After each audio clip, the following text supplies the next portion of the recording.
Hi friends, ఆంధ్రప్రదేశ్లోని ఎన్టీఆర్ జిల్లా ఇబ్రహీంపట్నం మండలం ఇబ్రహీంపట్నం గ్రామంలో ఆర్సీఎం చర్చ్ సెంటర్ ఇది. నూతన సంవత్సరం మొదటి రోజు మా వీధిలో మేరీమాత బాలయేసుతో బంతిపూలతో అలంకరణ చేశాం. చాలా అద్భుతంగా ఉంది. ఉదయం 10 గంటలకు చర్చిలో పూజ జరిగింది. మధ్యాహ్నం 1 గంటకు మేమందరం కలిసి గుడి కోసం దాచుకున్న ధనంతో ఉచిత అన్నదానం ప్రారంభించాము. దాదాపుగా 800 మందికి ఉచిత అన్నదానం చేశాము. ప్రతి జనవరి 1కి పూజ అయిన తర్వాత అన్నదానం ఉంటుంది. సాయంత్రం 5 గంటలకు మేరీమాత బాలయేసుని ఊర్లో ఊరేగింపుగా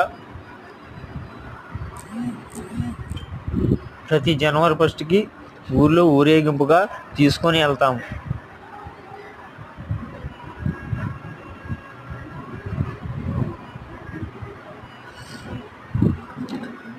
ఇలా న్యూ ఇయర్ మొదటి రోజు మాకు ఊళ్ళో ఇలా పండగ వాతావరణం